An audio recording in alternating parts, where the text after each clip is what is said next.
औज़ुबिल्लाहिमिनश्शैतानिर्रजीम बिस्मिल्लाहिर्रहमानिर्रहीम। मैं हूं मोहम्मद इदरीस अवान एडवोकेट।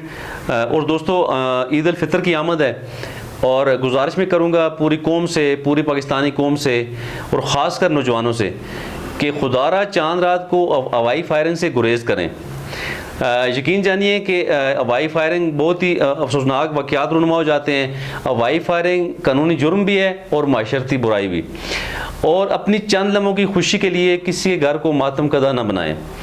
और हवाई फायरिंग से निकलने वाली अंधी गोली या तो फिर किसी की जान ले सकती है या फिर किसी को उम्र भर के लिए मजबूर कर सकती है। तो आपकी चंद लम्हों की खुशी कितना बड़ा नुकसान दे सकती है किसी को, या तो किसी की जान जा सकती है। ये अंधी गोली जब आप फायरिंग कर रहे होते हैं तो आप तो हवाई फायरिंग कर रहे होते हैं, लेकिन वापसी में भी वो गोली किसी को नुकसान दे सकती है या आपसे फायर गलत हो सकता है। तो खुदारा इस बुराई से बचें। ये कानूनी जुर्म भी है, माशरती बुराई भी है और ये किसी को नुकसान ही देगी, फ़ायदा कोई नहीं होगा।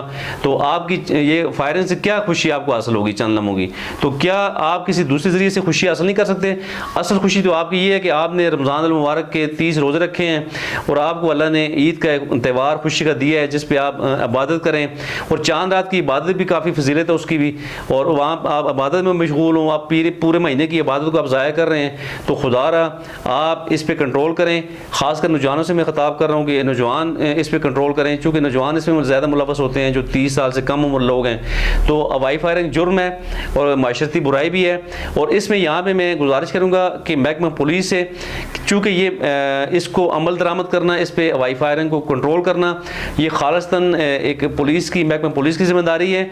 और महकमा पुलिस अपनी जिम्मेदारी को बढ़ चढ़ कर भरपूर तरीके से निभाए ताकि हवाई फायरिंग करने वाले लोगों के खिलाफ कार्रवाई हो सके, डेटर्स पैदा हो, ताकि लोग इस चीज़ को रोकें और ताकि हमारे शहरी, हमारे बच्चे, हमारी ख़वातीन इस अंधी गोली से महफूज रहें और हमारी खुशियाँ, ईद की जो खुशियाँ हैं, जो सही मानों में हमारी खुशियाँ हैं, उन्हें हम हासिल कर सकें। और मेरी ये गुजारिश है इदारों से कि खुदारा इस पर काम करें ताकि हमारा शहर, हमारा मुल्क अमन का गहवारा बन सके।